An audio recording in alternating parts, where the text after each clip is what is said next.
A gente hoje vai explorar um pouco mais as propriedades de materiais condutores, né? Vai falar sobre o conceito de profundidade de penetração, né? Resistência de folha, e também vai falar sobre plasma de superfície, né? Em linhas gerais.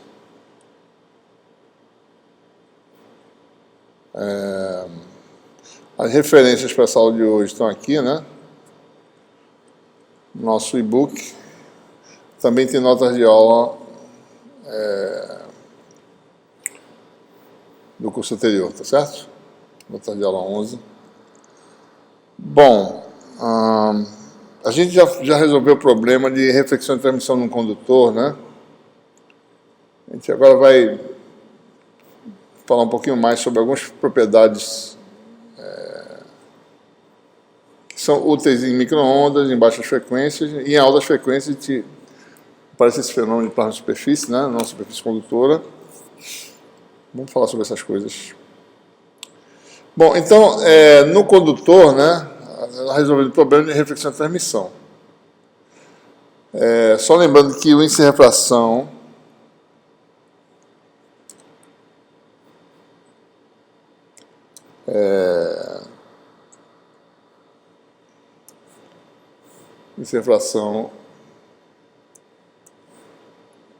complexo, né?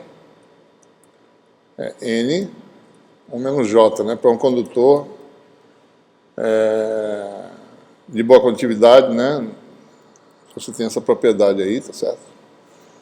Então, a propagação do campo dentro do condutor, né? Se você tem aqui o condutor, você vem com a onda, né? A gente calculou que tem reflexão, gama, né? E coeficiente de transmissão. Com isso, eu tenho a dependência, eu tenho a fração de campo que passa, né? E a dependência espacial é exponencial menos J N K0Z, né? Esse aqui é o eixo Z, tá certo?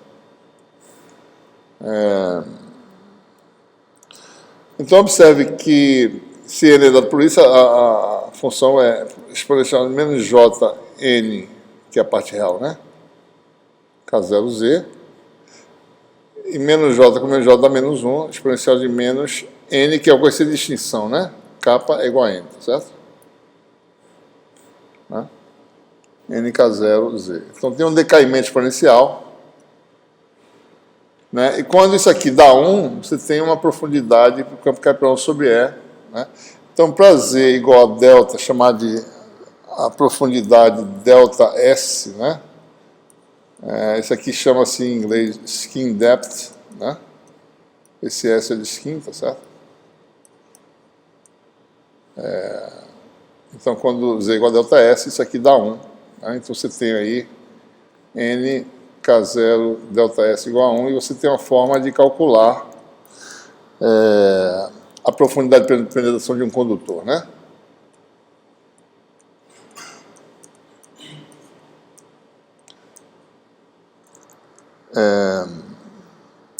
Esse N nós já calculamos na aula anterior, né? Nós fizemos o modelo, né? O N deu raiz de sigma condutividade, né? DC sobre 2 ômega epsilon 0, certo? Então aqui tem um N, liga. Faz Z igual a 0, Repete, por favor. naquela expressão do Z, se não Z igual a 0, é quando o decaimento é máximo. Não. Olha, o campo varia exponencialmente a amplitude, né? Tem a oscilação aqui, mas tem essa queda exponencial, ele faz isso, né? Não é isso? Esse fator, essa função exponencial, começa em Z igual a 0, aqui é o condutor, né? Em Z igual a delta S, isso aqui vai dar 1, certo? Então o campo vai cair para 1 sobre E do valor da superfície. Vai cair para 1 sobre E. Então ele penetra mais ou menos essa distância, né? É isso que você quer saber, não? Tá certo? Quando Z igual a delta S, aqui dá 1 e a amplitude cai para 1 sobre E. Quando Z for muito grande, isso aqui dá 0, certo? O campo se extingue, né? Coeficiente de extinção, ele se extingue. Para isso dar 1, dá uma medida de qual é a penetração. Uma medida dessa penetração que região dentro do condutor mais ou menos é efetiva, mais ou menos. E essa distância se chama profundidade de penetração. Então, botando o valor de refração que a gente já tinha falado na aula anterior, né, levando em conta que o K0, por sua vez, é ômega sobre C, né, que é ômega raiz de μ0 ε0. Então, você pode calcular, joga essas duas expressões aqui, né, NK0 vai dar quanto, né? NK0 vai dar ômega, entra aqui na equação, tá certo? ε0 entra, NK0 vai dar quanto, né? É tudo junto, vai ficar raiz quadrada de sigma, ômega entra por cima, vai ficar ômega, sigma, ε0 cancela, sobre 2, né? Não é isso? Cadê o μ0? Não, faltou μ0 aqui, ó. Tem, vezes μ0, né? ε0 cancelou, certo?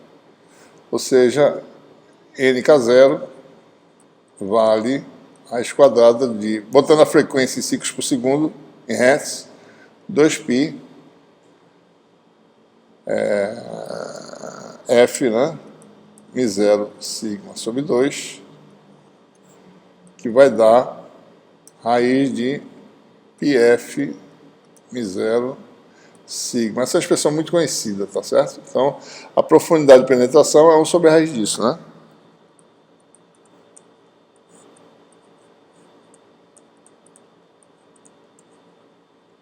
O que mostra as propriedades de penetração num condutor, né? Quanto maior a frequência, menor a penetração, certo? Alta frequência, menor a penetração. Isso aqui é um parâmetro material, tá certo? Permeabilidade do vácuo, né? Quanto maior a condutividade, menor a penetração, né? Se você botar, por exemplo, um bom condutor, né? 10 a sétima, por exemplo, que é um bom, os condutores têm assim 8 vezes a sétima, 6 vezes a sétima, 7 vezes a sétima, né? Ouro, tá certo? Alumínio, né? Prata, etc. Se você botar uma frequência, por exemplo, 10 a sexta, tem aqui na nota de aula, né? Você tem aqui um bom condutor, 1 MHz, 160 microns, né? Profundidade de penetração do condutor. Então, efetivamente, você ocupa mais ou menos 160 microns dentro do condutor, se você vem com o campo. Se você for para gigahertz, que é micro-ondas, 5 microns, né? Lembre-se que o comprimento de onda aqui, né? Lambda, só para vocês terem ideia, né? É C sobre F, é 3 vezes 10 oitava sobre 10 a nona, né? Aqui nesse caso, certo? Que dá 0,3, que é 30 centímetros, né? 1 GHz dá 30 centímetros. Então, como é de 30 centímetros, a profundidade é 5 microns só penetra 5 microns, tá? Não dá nem oscila dentro espacialmente, né? Outras propriedades importantes, né? Uma é a impedância de onda do metal. Ela tem uma interpretação importante que a gente vai mostrar qual é.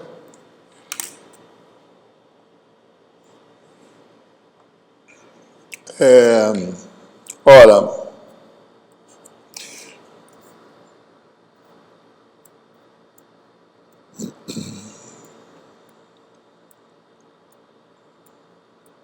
tem na aula anterior isso aí, né? Deixa eu tentar ver se a gente deduz fácil, rapidamente por que dá isso, né? Não, isso aqui está certo. Não. Isso aqui é... A impedância de onda no metal é quem, né? No metal, a impedância de onda, chamada de impedância de onda do metal, aquele fator que aparece no H, né? 1 sobre a impedância dentro do metal, o vetorial E, né? É o campo, a forma canônica do campo magnético do metal, essa aqui aparece essa impedância, que é o quê? A permeabilidade do metal, que é chamada de μ0, sobre epsilon do metal, mas o epsilon do metal é ε0 o quê? N barra ao quadrado, número complexo, né? Então isso aqui vai dar quanto? A raiz quadrada disso aqui dá o próprio N barra, porque preserva, né, o sinal corretamente. Certo?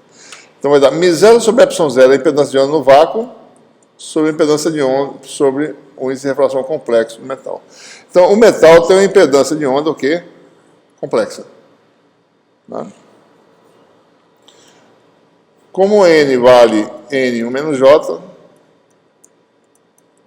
né, 1 sobre N vai dar 1 sobre N, né? 1 mais J pelo conjugado dá 2, tá certo? Né? Então, multipliquei e dividi por 1 mais J, ficou 1 mais J vezes 1 menos J, dá 2, dá 1 ao quadrado menos J ao quadrado, que dá 2, e 1 mais J em cima. Então, a impedância de onda do metal é Z0 sobre 2N mais J. Antes de vocês olharem para aqui, tá certo? Para essa expressão, né? Olhem para mim, certo? Né? Eu vou perguntar assim, a impedância de onda do metal é para ser capacitiva ou indutiva? Sem olhar para a expressão para ela. Tá?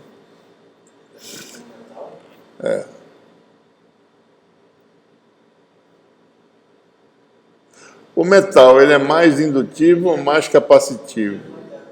Hã? Acho que ele iria variar com a frequência. Eu sei, mas a pergunta é, o metal, ele teria impedância indutiva ou capacitiva? Ele é mais indutivo? Ser mais indutivo ou mais capacitivo quer dizer o quê? Ser indutivo ou ser capacitivo? Eu acho que ele é mais indutivo. Por quê? Porque ele funciona como guia propagação de impedância superfície. Então, você tem uma região que se daria a um.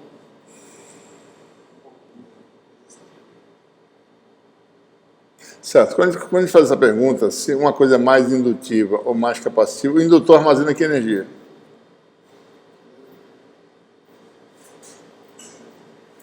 O indutor, ele predominantemente é energia qual? Não, mas qual delas? Tem duas. Tem a magnética e tem a elétrica. Magnética. Então, o indutor, a energia predominantemente é magnética, certo? Capacitor, predominantemente elétrico. A gente sempre tem que olhar desse jeito. A energia é mais de um tipo do que de outro. Dentro do condutor, tem mais energia magnética ou elétrica? Dentro. Do condutor. O campo penetrou, certo? Tem mais energia magnética ou mais energia elétrica? O que tem mais armazenado lá, naquela região de penetração do campo?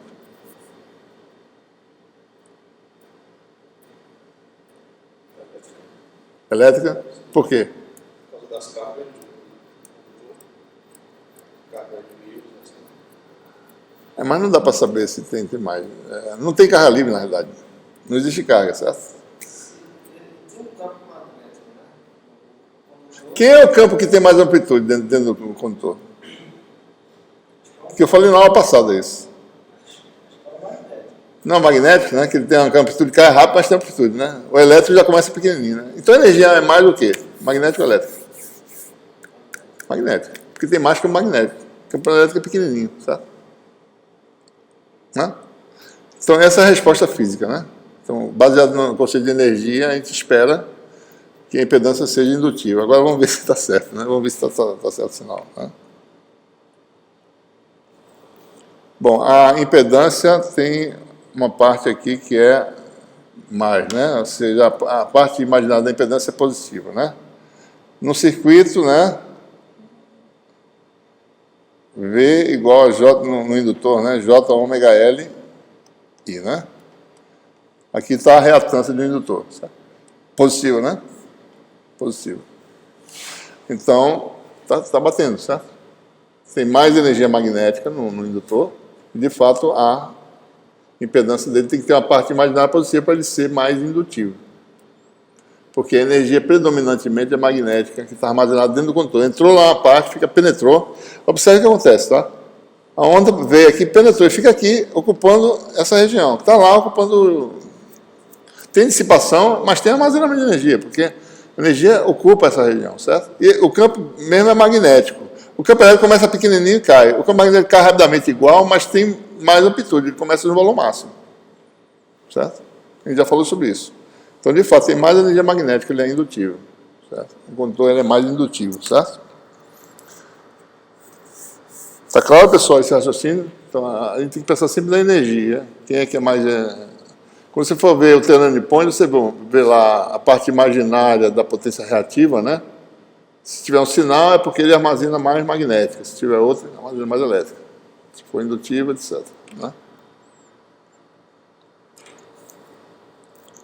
Bom, então, olhando aqui para a função impedância, né, para a gente poder ver direito, certo?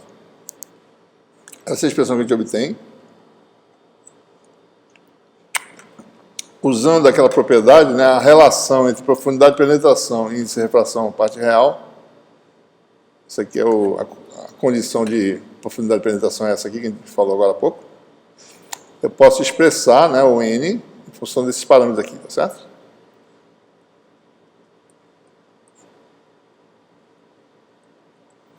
Né? Então, fica aqui, ó. O 2 está aqui, o mais J sobre 2, daí fica o K0 delta S. Z0 está aqui, esse aqui é o K0. Então, Z0, K0 vai dar ômega Mi0, né? Que vale 2πf Mi0. Certo? Então, isso aqui é 2πf Mi0. Isso aqui é 1 sobre raiz de πf Mi0 sigma. Eu acabei de derivar, certo? Né? O delta S ao quadrado é 1 sobre πf Mi0 sigma. Então, você tem que πf Mi0, que é esse fator aqui, ó, vai dar 1 sobre sigma delta S ao quadrado. Né? Por que eu estou falando tudo isso? Porque isso aqui é a impedância de onda. A impedância de onda do metal deu isso aqui, 2 vezes esse fator, e esse fator é 1 sobre sigma delta S ao quadrado, certo? Então, veja, a impedância de onda vai ter delta S sobre sigma delta S ao quadrado, que vai dar o quê? 1 sobre sigma delta S mais J. Então, essa expressão bem clássica para a impedância de um metal, certo? Você olha para a profundidade de penetração, olha para a condutividade, e tem esse fatorzinho aqui, que aparece, né? Então, ou seja, a impedância de onda de um metal pode ser escrita como esse fator RS, que é o número real, chamado a resistência de folha, certo? Que tem um significado físico, isso aqui, né? Certo? O que é a resistência de folha? Né? Imagine que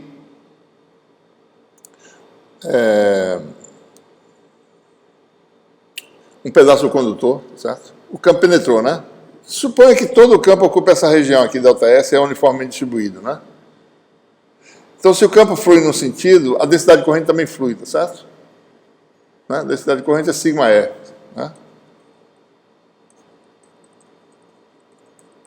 Você tem a densidade de corrente aqui fluindo.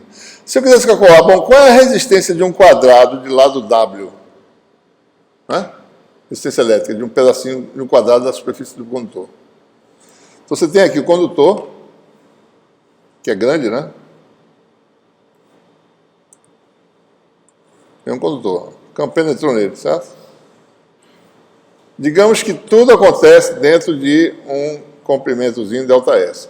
Eu venho aqui, retiro um quadradinho desse condutor e pergunto, bom, qual é a resistência desse quadradinho? Largura W, altura W. O campo, lembre-se, o campo elétrico está fazendo isso, né? Tem um campo aqui, tem uma densidade de corrente, ou seja, se eu imagino uma densidade de corrente aqui, qual é a resistência desse bloco aqui? A resistência seria comprimento, quer dizer, o fluxo é para cá, tá certo? Comprimento a W, sobre condutividade, sigma, área atravessada, que é essa aqui, ó. Essa área atravessada é um quadradinho desse, certo? Que é W vezes delta S. Então, a resistência de um bloco de largura W por W do condutor é igual a quanto? 1 sobre sigma delta S. A resistência de qualquer quadrado do condutor é sempre a mesma, certo? 1 sobre sigma delta S. Por isso que chama a resistência de folha, né? Uma folha do condutor, tá certo? Como se toda a corrente de pressão da superfície tivesse essa resistência. Isso aqui é útil para calcular atenuação, perdas, tá certo? Usando conceitos simples, né? Certo? Então esse W aqui cancela, 1 sobre sigma delta S, que é esse fatorzinho que aparece aqui na impedância do metal. RS mais J, né? Certo? Então representa o quê? A resistência de qualquer quadrado do material, certo? Bom, então vamos calcular os campos direitinho em função da profundidade de penetração, porque fica mais fácil de perceber as coisas, né? Os tamanhos das coisas. Ora, campo transmitido, aqui já está em função agora, né? Eu posso expressar tudo em função da profundidade de penetração, porque, lembrando, NK0 delta S igual a 1, então NK0 é igual a 1 sobre delta S, né? Então aqui tem NK0 é 1 sobre delta S, NK0 é 1 sobre delta S. Fica mais fácil de perceber aqui como é que o campo varia, certo?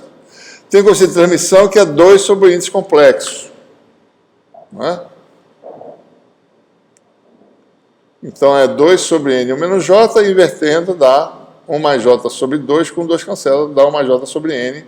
Novamente usando essa relação, expressamos N em termos do profundidade de penetração, certo? Ora, K0 vale 2π sobre lambda, né? Ficamos sobre 2π lambda sobre delta S.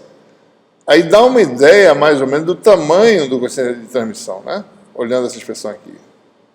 Vocês veem como é pequeno, né?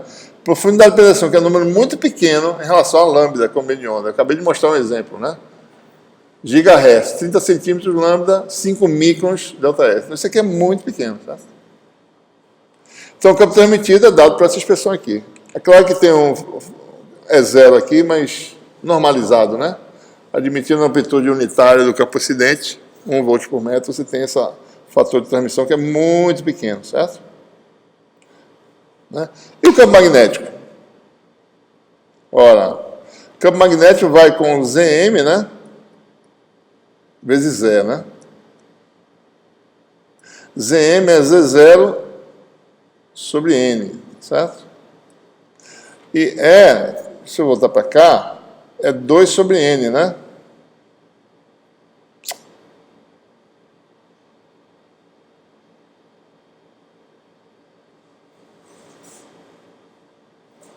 Desculpe, não é Zm vezes é E sobre Zm. Está errado aqui.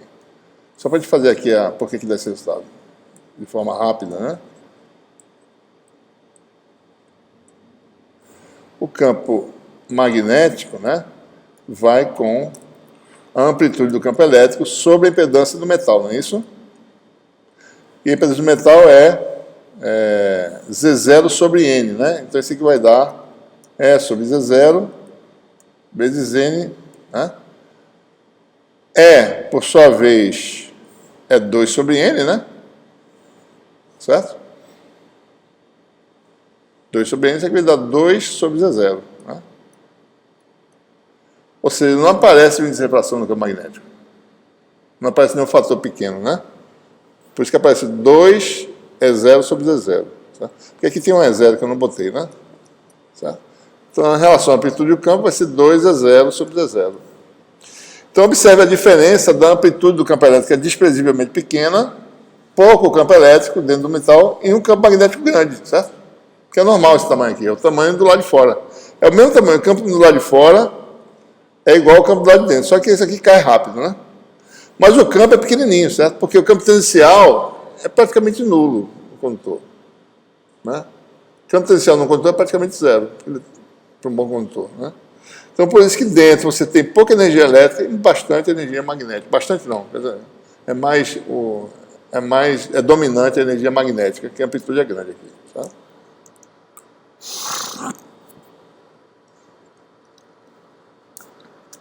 Vamos calcular aí. Independentemente, a temperatura aí não é um parâmetro de influência. Espera só um minutinho. Isso. Como é que é? A temperatura não é um parâmetro de influência.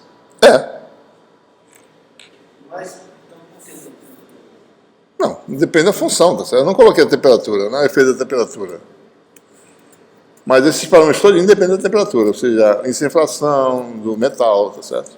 Também depende da temperatura. Como é que a gente, de onde a gente vai tirar? Tem os parâmetros lá fenomenológicos, né? Aquele colchão de amortecimento gama, né? Essas coisas dependem da temperatura. Quanto maior a vibração, o gama é influenciado, vai afetar o gama, certo? E o gama afeta a inflação do metal complexo, né? Então, tudo isso faz um efeito, sim, certo? Está embutido nos parâmetros materiais, certo?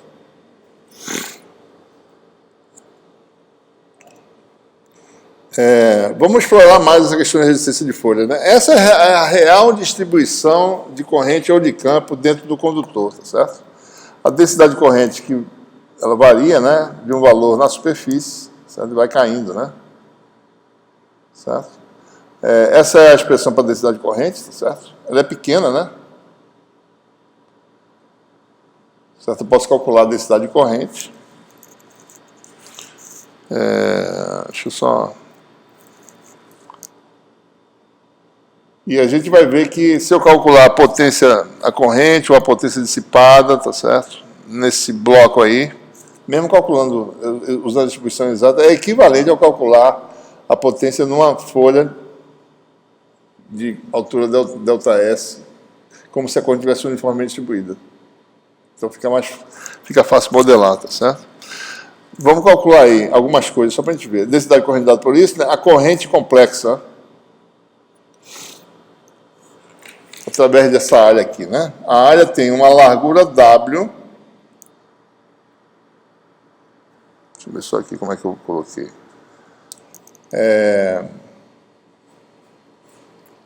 E uma profundidade H muito grande, tá certo? Em relação a ΔS, ou seja, profundidade infinita. Infinita não, mas na prática algo muito maior que ΔS. Qualquer coisa normal é maior que ΔS, né? Então, a corrente que flui nessa seção transversal aqui é a integral do fluxo de J através dessa área aqui, ó.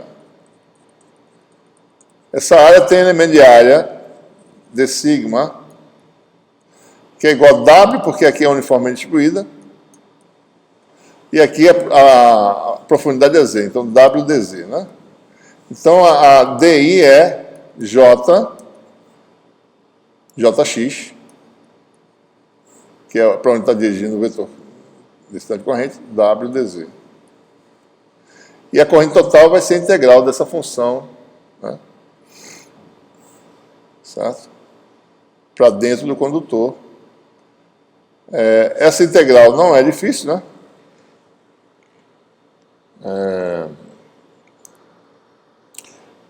Esse fator aqui é exponencial de menos Z 1 mais J sobre ΔS.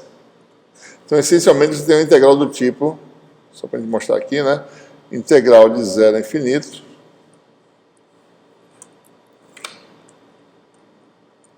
Essa integral que aparece, né? Exponencial de menos J.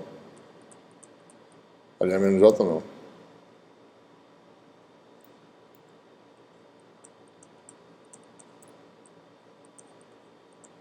Exponencial, né? Da função exponencial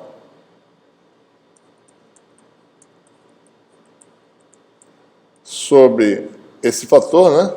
Que dá um ΔS aqui em cima, tá certo? Sobre 1 mais J, né? Tá certo? Acho que tá, né?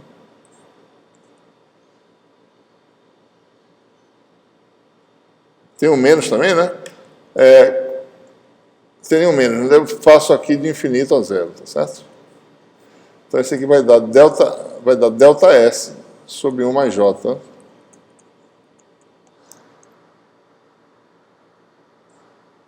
Certo? Tem alguma coisa errada aqui, bicho.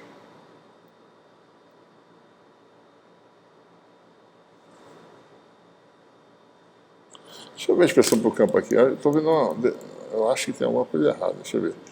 Vamos ver se isso aqui está certo, tá? Vamos ver se a expressão está correta. Está certo, né? 2π delta sobre lambda mais J, né?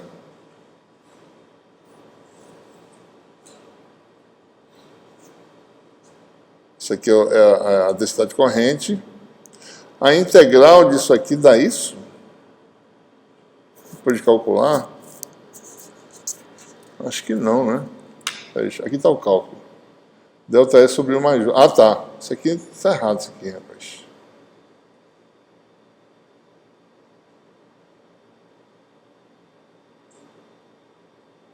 Ah, tá. Desculpe. Está certo. Isso aqui está certo. Isso aqui é isso vezes essa integral aqui, né? A corrente vai ser esse fator, que é o campo todinho, tá certo?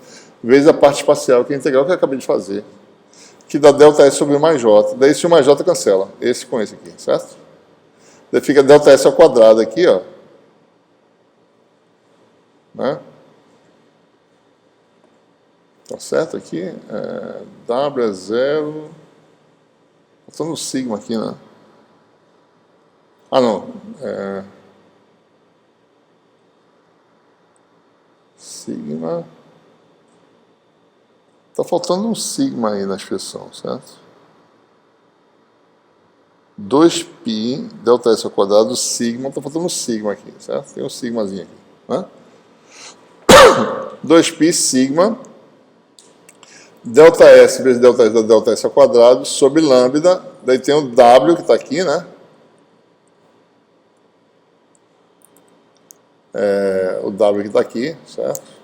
Então está todo mundo aí, tá certo? Isso é a corrente.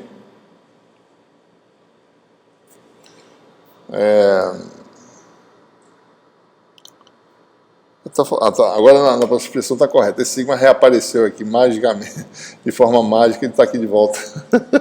Certo? Bom, 2π sobre lambda é K0, né? Daí ficou dessa forma aqui a corrente, né? Guarda isso nesse resultado aqui para a gente poder ver agora como é que isso se relaciona com a potência ativa, tá certo? Observe que sendo a zero real, isso aqui é o número real, tá? A corrente é real, né? A potência ativa, né,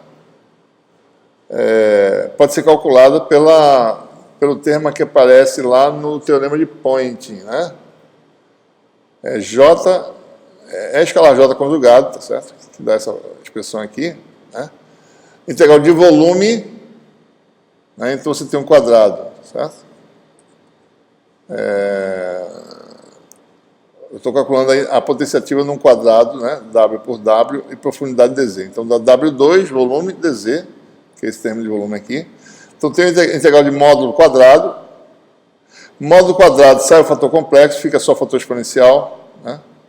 Módulo quadrado vai aparecer o que aqui? Isso aqui sai.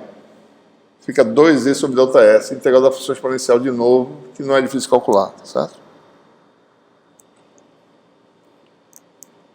Então você tem aí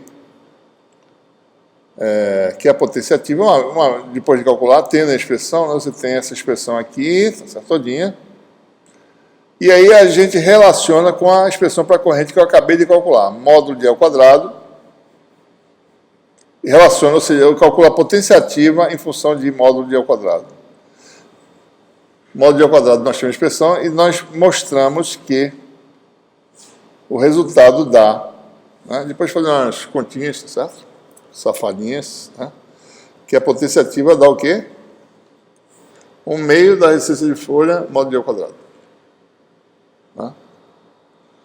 Então, você assume, o que essa expressão mostra, né? Você assume que a sua corrente está distribuída uniformemente numa profundidadezinha ΔS, certo? Se você calcular a potência dissipada num bloco de largura W por W, vai ser simplesmente a resistência de folha vezes a corrente que flui nessa áreazinha aqui, certo?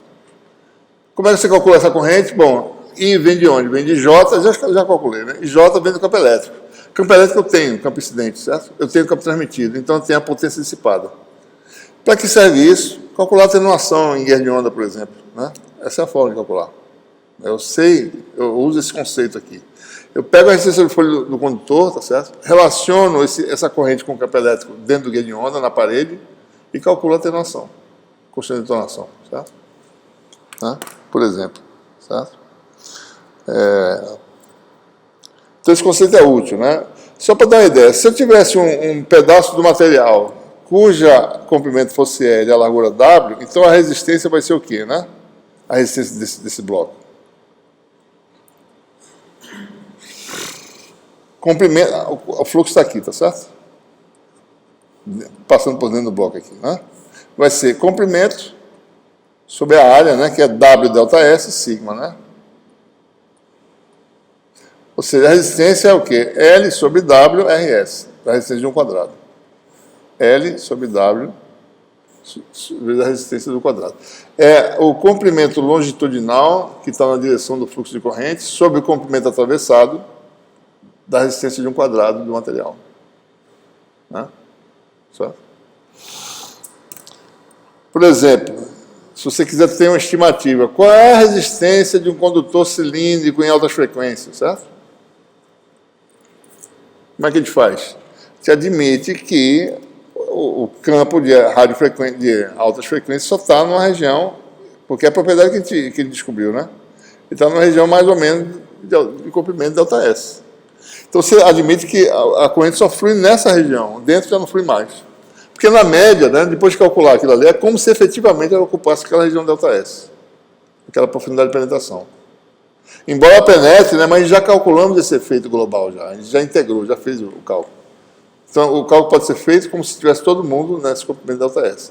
Então, calcular a resistência disso aqui é a seção transversal dessa área, tá certo? Que é 2πa delta S, é a área. Então, você tem comprimento sobre condutividade do condutor, 2π delta S. Então, você tem uma ideia qual é a resistência em altas frequências, né?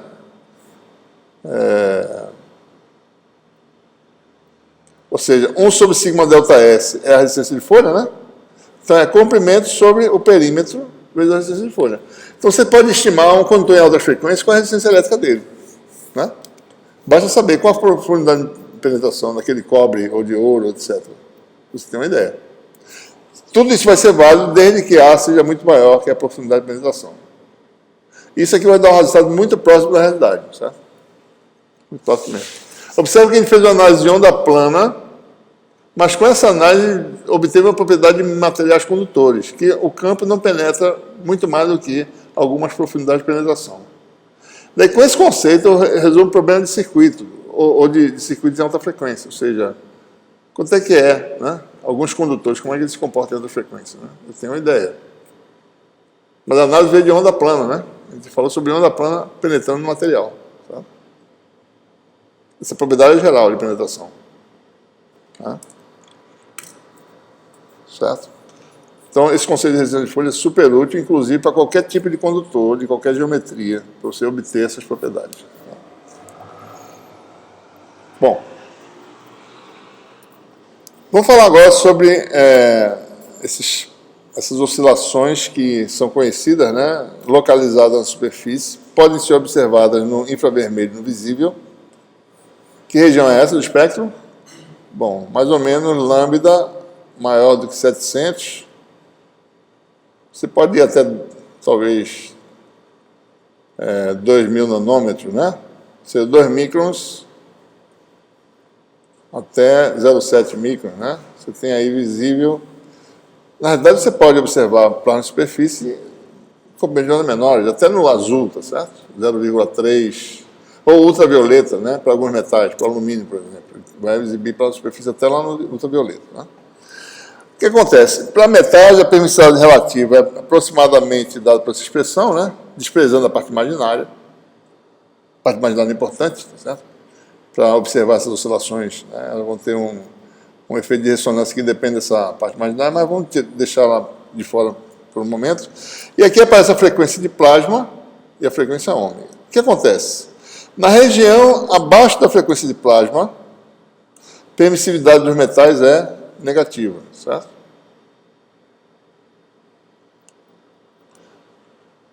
Então, quais são as implicações de materiais com epsilon negativo? Né?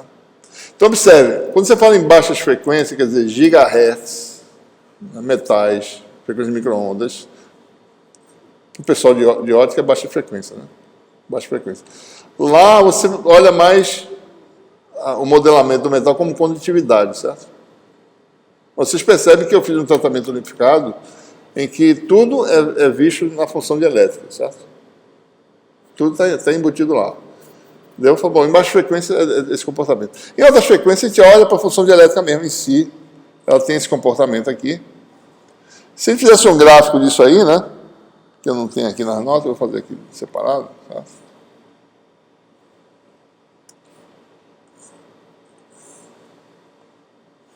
Você tem ômega igual a ômega P, ômega tendendo a infinitos. Olha para essa expressão, né? Isso aqui dá 1, né? Ômega tendendo a zero dá menos de infinito, né? Certo? Que é o comportamento de um condutor a baixa frequência, exatamente tendo, é como se tivesse uma permissividade que vai para infinito. Então você tem essa região aqui, certo? Aqui é 1, né?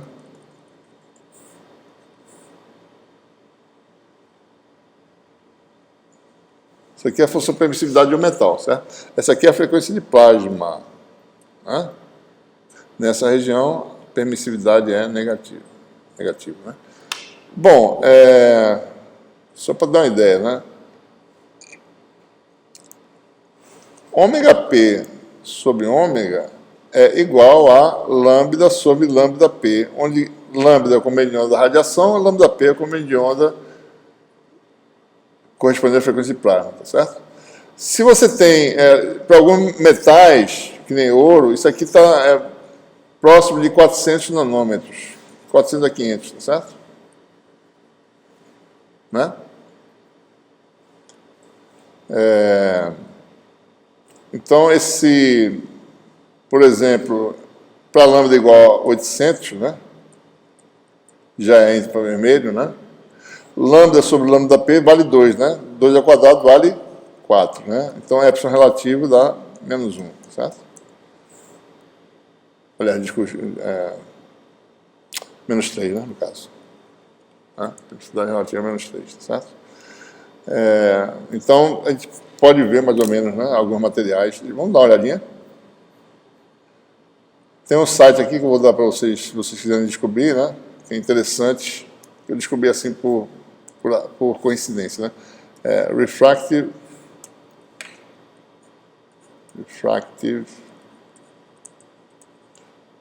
Index.info. Vocês acharam as propriedades de alguns materiais, certo? Vamos até lá. É claro que a função dielétrica não é só aquilo, certo? Tem termos de ressonância. Eu fiz o modelo, né,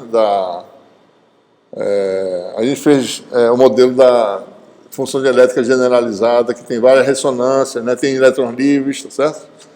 Né, então, não é só aquela função 1 menos ômega P ao quadrado sobre ômega 2, certo? Mas tem mais termos, então não é bem aquilo, né? Aqui é um modelo chamado modelo de Drude, tá certo? Só aquela parte lá que a gente está falando agora, né? Então, veja, aqui tem aí vários materiais, tá certo? Vamos pegar aqui aqui, ó, já tem prata aqui, tá certo? Vamos pegar ouro, né? Ouro é um material muito usado em fazer sensores baseados em plasma de superfície. Aqui tem várias referências. Vamos pegar a referência do Johnson e Christie. E aí você tem, pronto, comprimento de onda, tá certo? Tem aqui com essa distinção. Aqui já é verde, né? Nessa região aqui. Vamos botar aqui, botar 1 micron, tá certo?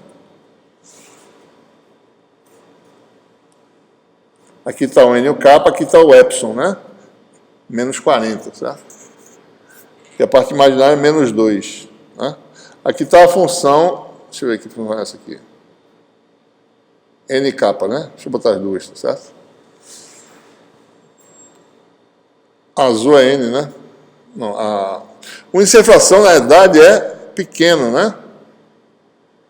Porque N2 menos K ao quadrado é o epsilon, a parte real da parte imaginária, né? É o K ao quadrado que dá uma ideia mais ou menos de quem é a parte real da permissividade, certo? Então aí estão os valores, então você pode ver para vários materiais, tá certo? Para um dado comprimento de onda, né? Ok? Então a função não é aquela função exatamente, né?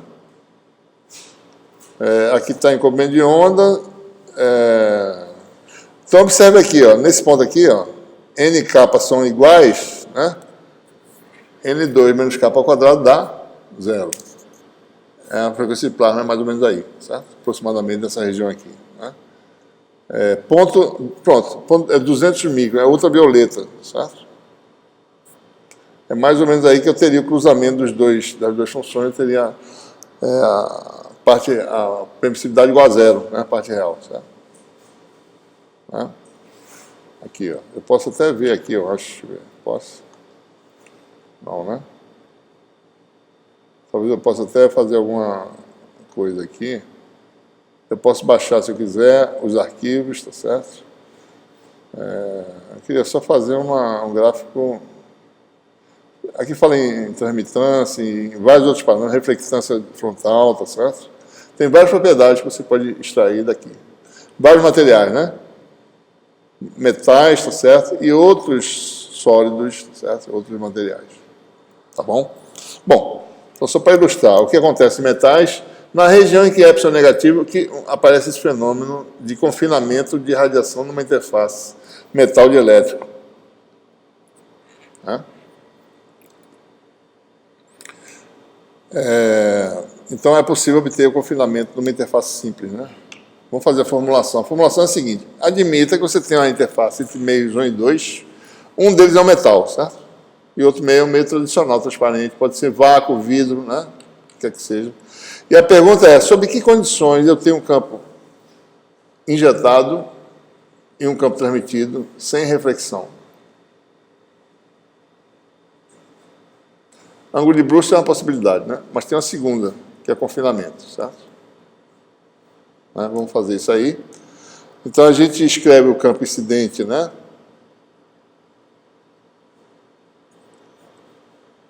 Onda P, certo? O campo incidente tem a componente x e z, né?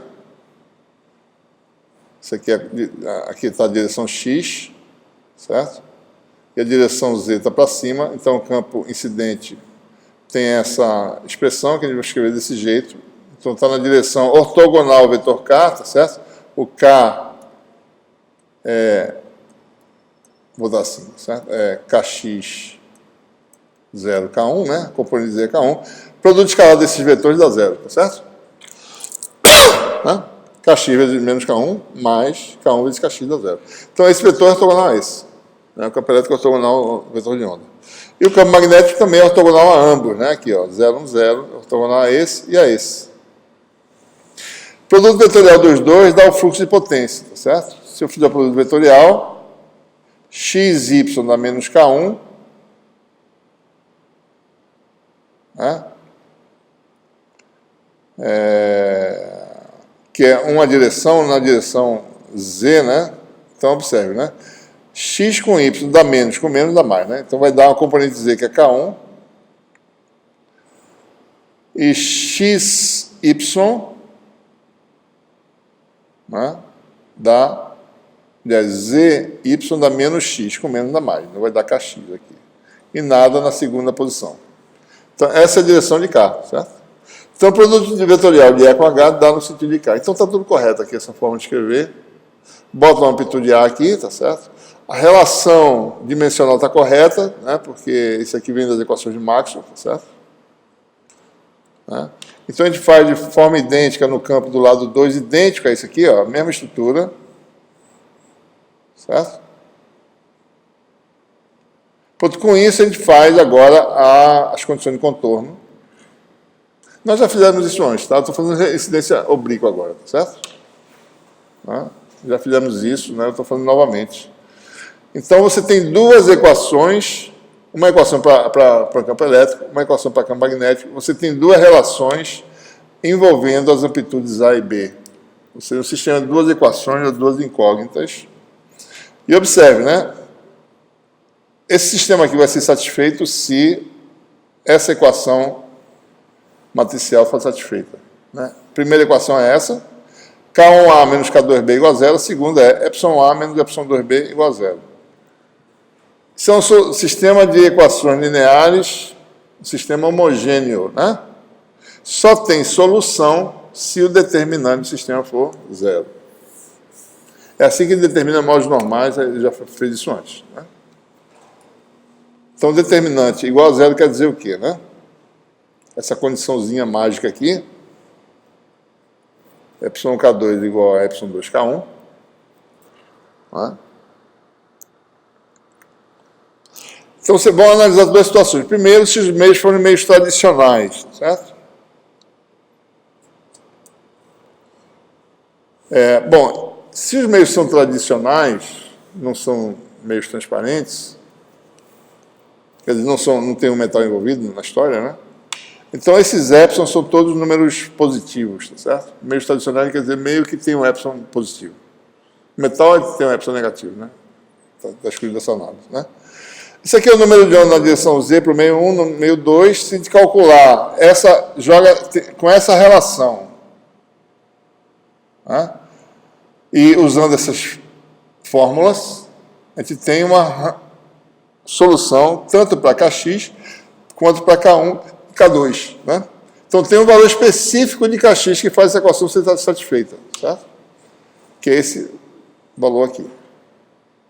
Produto dos epsilon sobre a soma, né? Ao mesmo tempo, K1 é dado por isso e K2 é dado por isso. É a solução do problema. Para esse valor de Kx, para esse valor de K1 e para esse valor de K2, você tem uma solução daquele problema lá. Uma onda injetada, uma onda de saída. E se os meios são transparentes, todos os parâmetros aqui são reais, tá certo? Não tem nenhum problema, né? Certo? Isso acontece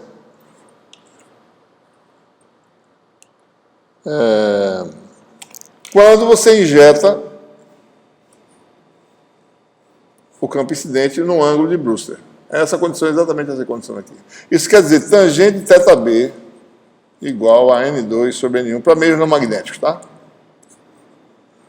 Se você trabalhar essas condições, você obtém esse resultado aí. Tangente de θB igual a N2 sobre N1, ângulo de Brewster. Então isso existe. Nós já sabemos disso. Já fizemos isso antes.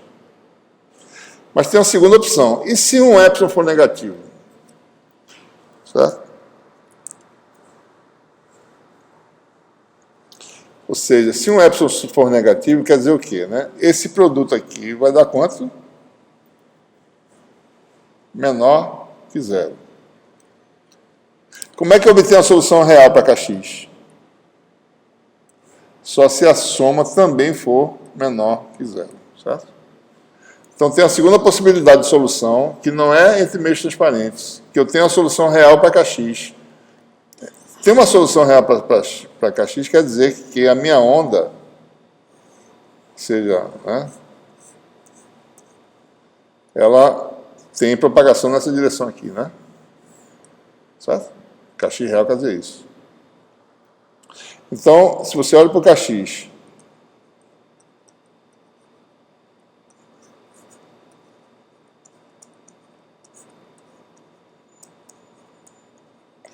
então, eu posso ter uma solução com o Kx real em que o produto é negativo e a soma dá negativa. Então, o Kx vai ser real. Mas quais são as consequências disso aqui? Então, essa aqui, suponha que o epsilon 2 seja negativo, né?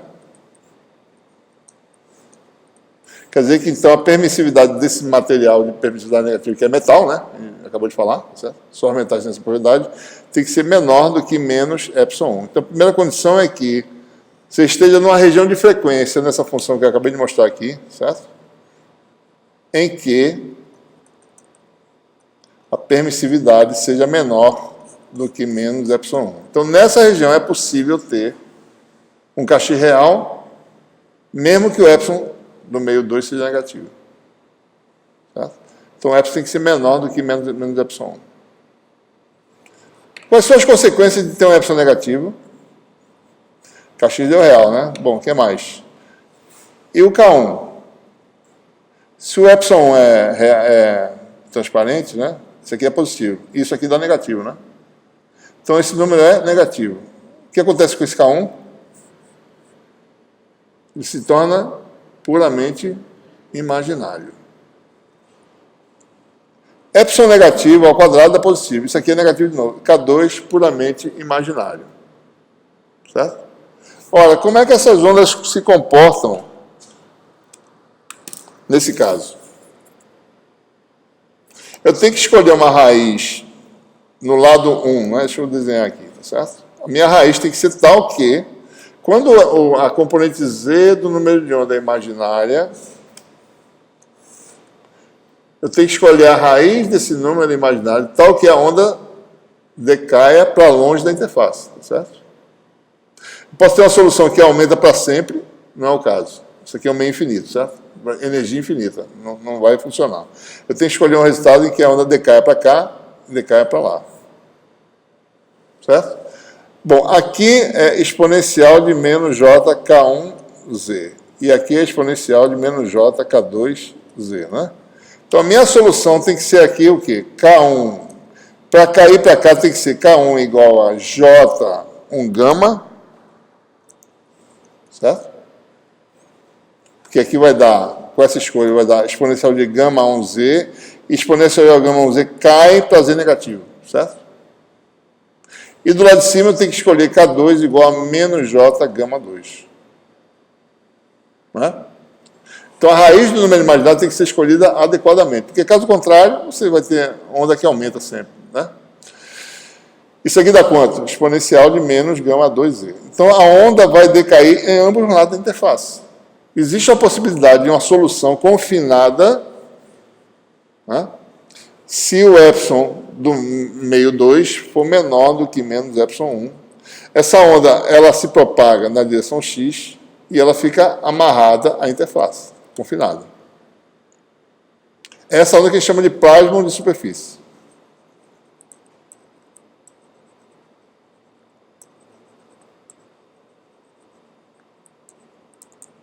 Certo?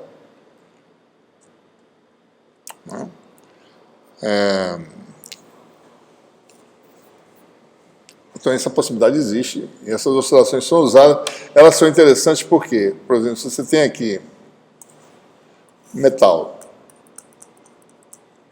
e meio transparente, né? Então, qualquer modificação na propriedade desse meio transparente afeta de forma muito sensível as propriedades dessa oscilação. Afeta essencialmente esse Kx aqui, né? Observe que o Kx é K0, produto sobre a soma, né? Se esse meio aqui tem permissividade em N, isso aqui é N2, certo? Então, qualquer modificação em N altera esse Kx, altera a posição, altera o número de onda dessa oscilação, certo? Isso aqui, na realidade, é a relação de dispersão do plasma específico. Fiz essa relação aqui, né? Então, afeta isso aí. A gente pode calcular aí, certo? Eu vou fazer Eu vou fazer uma simulação aqui para mostrar para vocês como é que ele aparece, certo?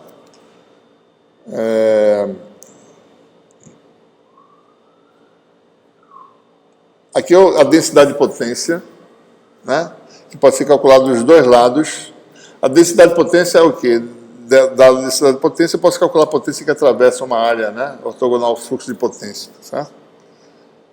Então, assumindo epsilon maior que zero, né? O meio de entrada, transparente meio 2 é metal. Então, esse cálculo pode ser feito de forma simples, né?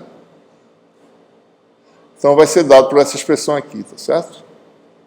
Do lado de baixo é uma onda que decai, né? Do lado de cima é uma onda que decai, certo? Tá certo isso? Tá. Tá faltando um sinal aí. Ah, não, tá certo. Exatamente isso. Ora, aqui está a interface, né? O fluxo é para cá, tá certo? Tem uma componente Z da densidade de potência, mas ela é imaginária, não tem potência ativa fluindo para longe da interface. A onda está confinada, ela armazena energia, então não tem densidade de potência real na direção Z. Mas tem na direção X, certo? Isso aqui é real, isso aqui também, né? Mas observe um detalhe, né? A densidade de potência no meio de entrada, que é o meio 1, é positiva, né? Epsilon é positivo, tá certo? Né? No meio 2, a densidade de potência é epsilon ao quadrado sobre epsilon 2, mas epsilon 2 é negativo. Então, a densidade de potência Sx é negativa, certo? Está aqui, ó. Então, se você for ver a densidade de potência, é assim, ó. Essa aqui é fora do metal, no metal faz isso. A potência total, certo? É positiva. Mas tem essa parte negativa do lado dentro do metal. Né? Certo? É como se a potência fluísse assim, né? Vem um pouquinho para trás, né? Fluxo para cá e fluxo para lá, certo? A potência flui para cá dentro do metal e flui para lá do lado de fora, certo? Mas o resultado líquido é positivo, né? Não tem amplificação nenhuma aí, certo? Hã? Por causa dos elétrons, né? Metais, certo? Isso tem que se ver direitinho por quê. Pode-se talvez analisar direito a onda, como é que é a linha de campo, tá certo? Mas tem uma densidade de potência negativa dentro do metal. Tá? Certo? Nós desenvolvemos aqui um aluno de mestrado que a gente orientou aqui, fez um aplicativo chamado SWSO, né? E pode calcular as coisas. E a pergunta é como é que na prática, tá certo? Como é que na prática a gente calcula, como é que a gente excita um plano de superfície na prática, né? Certo? Deixa eu abrir logo aqui e eu vou fazer isso aqui em paralelo, tá certo? Já tem uma ressonância aí, né? Mas aqui é o seguinte, uma interface, na verdade, a gente resolveu um problema de uma interface de dois meios semi-infinitos, né? Isso não existe na prática. Como é que a gente chega nessa oscilação? Mas a gente sabe que aproximadamente existirá um plasma de superfície cujo número de onda é mais ou menos dado por isso aqui, certo? Observe, né? Epsilon 1, Epsilon 2 sobre Epsilon 1 mais Epsilon 2, né?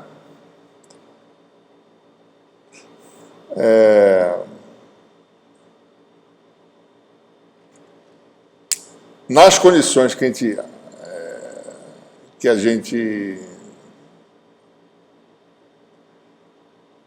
a gente analisou, né? Deixa eu fazer um exemplo simples aqui, tá certo? Vamos fazer assim, meio 1 é vácuo, para ficar mais fácil de entender, e meio 2, permissividade epsilon, tá certo? Então isso aqui vai dar, meio 2 vai ficar epsilon sobre epsilon mais 1, né? Certo? Esse é o fator que está lá dentro. Epsilon é negativo. Epsilon mais 1 é menor do que epsilon em módulo, certo? Então esse número é o quê? Maior que 1. Então o número de ondas para uma superfície é maior do que o número de ondas do vácuo. Certo? Né? Ora, então, como é que na prática a gente faz isso? O que o pessoal faz é pegar, se eu vier aqui, tá certo, do vácuo e jogar luz numa interface metálica, jogar um campo, eu não consigo produzir um plano de superfície. Porque essa componente do vetor de onda, se aqui é K0, tá certo? Essa componente é menor do que K0. Eu não consigo comprar um plano de superfície. Então eu tenho que aumentar o número de onda nessa direção, certo? Daí você vai perguntar, bom, vamos fazer o seguinte, pega aqui, vou fazer na prática, pega um bastão de vidro e bota um filme metálico aqui, certo? E vem com a luz por aqui, tá? Não dá para citar também. Porque eu venho do vácuo, a componente aqui é K0, né? Certo? A componente, aliás, desculpe. Aqui é K0, né? Aqui é Kx menor que K0.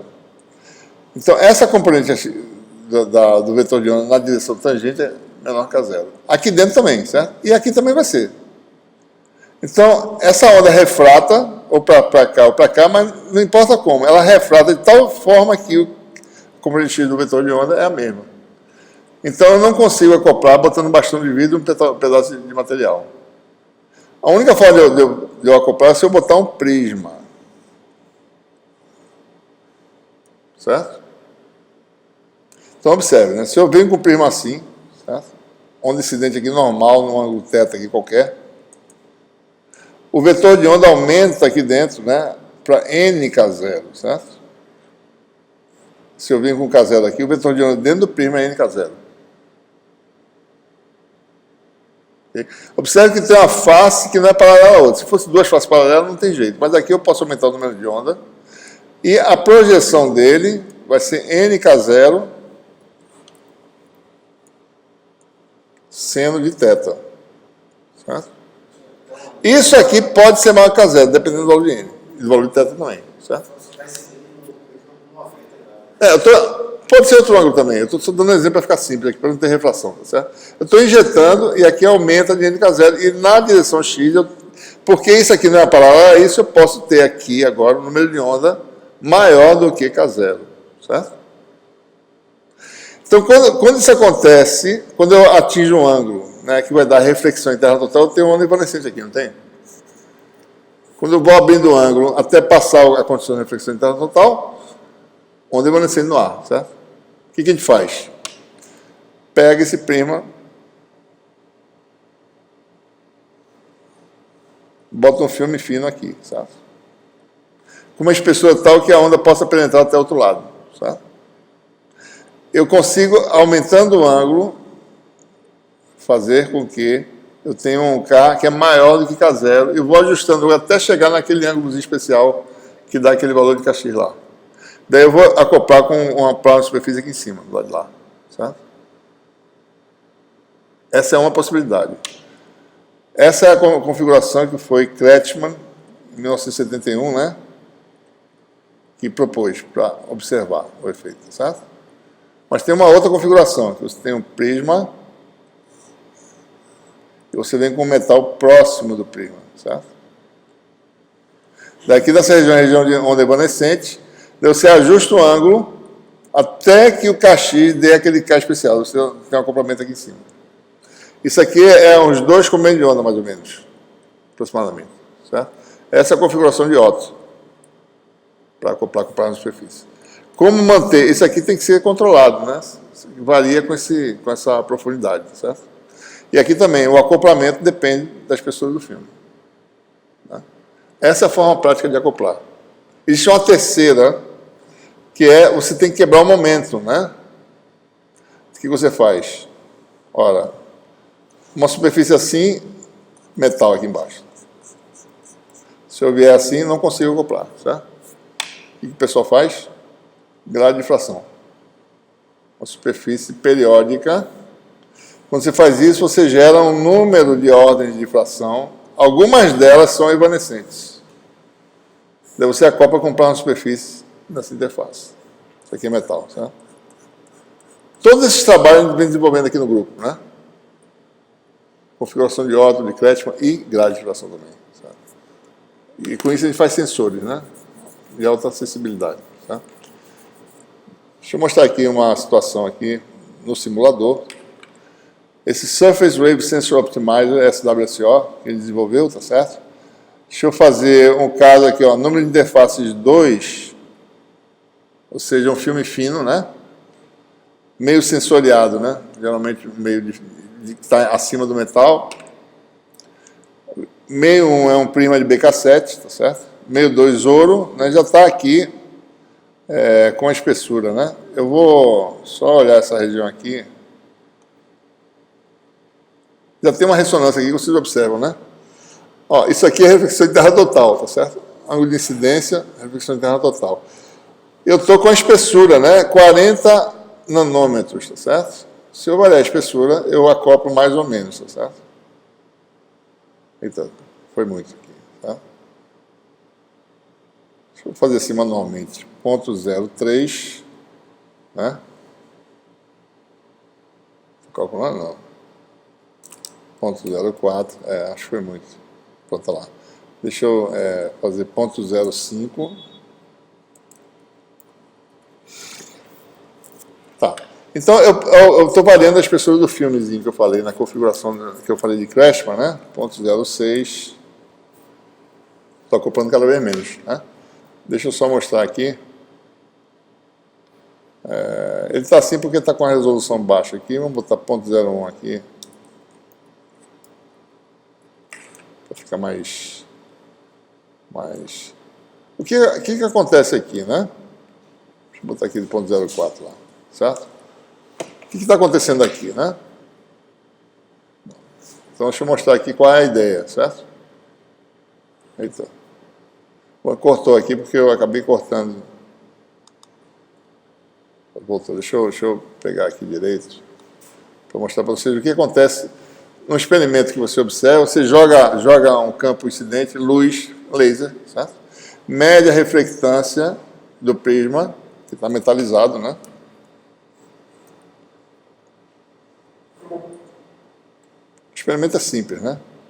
Um prisma, um filme com certa espessura, joga a luz, né? E mede a reflexão com o detetor, certo? Mede a intensidade, mede a reflectância, essencialmente, isso aqui. Tá? Então você vai observando. Isso aqui é um filme metálico, né? Ele reflete muito, né? Quando chega na reflexão total, você observa aqui isso aqui, certo?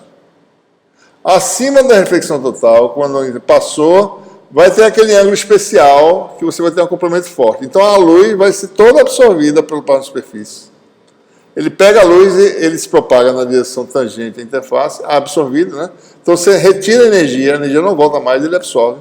Passou da condição de ressonância, a reflectância volta ao estado normal, mais ou menos. Certo? Então você tem essa ressonância, chamada de ressonância de plasma de superfície. Tá? Então o que eu falei, a questão da sensibilidade é que essa curva aqui desloca para a direita ou para a esquerda. Aliás, para a direita se você aumentar a refração. Então, uma forma é você medir esse ângulo mínimo ou medir a intensidade a um ângulo fixo. Ela varia rapidamente, certo? Você variando a refração do meio de cima. Por exemplo, se o meio 3... se eu variar, certo? Deixa eu... Onde é que eu variei aqui? Aqui, ó. Deixa eu botar aqui 1. Onde eu estava, né? Estava em 1, certo? Eu vou ter que fazer de novo aqui. 1, né? Se eu botar 1.1, certo? Deixa eu ver se dá para perceber, né? Deslocou, tá certo? A ressonância, né? 1.1, né? Só para dar uma ideia, mais ou menos, da sensibilidade disso aí, tá? A ressonância desloca. Esse deslocamento de ressonância é que permite você fazer medições. O pessoal da área de biológicas, o que eles fazem? Eles fazem reações biológicas na superfície. Aqui está um metal. Eles botam aqui anticorpos, tá certo? E expõem isso a uma solução do antígeno que rasga esse anticorpo. O que acontece? Você começa a crescer um filme orgânico aqui em cima, e esse crescimento de filme orgânico é equivalente a uma variação do índice efetivo. Né? Daí você tem aí um deslocamento da ressonância que diz a quantidade de reação que você tem. Tem biosensores baseados nesse fenômeno, lá na superfície. Certo? Se for um fluido, né, professor? Oi? A viscosidade de um fluido, né? Você varia. Também. Você pode variar a temperatura, por exemplo, de um líquido, né? Medir a temperatura, por exemplo, com a deslocamento de ressonância. Né? Pode fazer várias coisas. A gente, por exemplo, desenvolve sensores de hidrogênio usando paládio, né? Filme de paládio. O paládio, ele absorve hidrogênio e muda as propriedades ópticas, né? Então isso desloca a absorção da ressonância. A gente pode fazer sensor de paládio. A gente está fazendo essas coisas aí, na verdade. Quem fez essas coisas? Não é caro, né? Ué, O quê? caro, assim. O quê? O arranjo, o sensor. Não, se você faz em massa, não, fica barato. Não é caro, não. Certo? Bom, então a gente para por aqui hoje, né? Ok?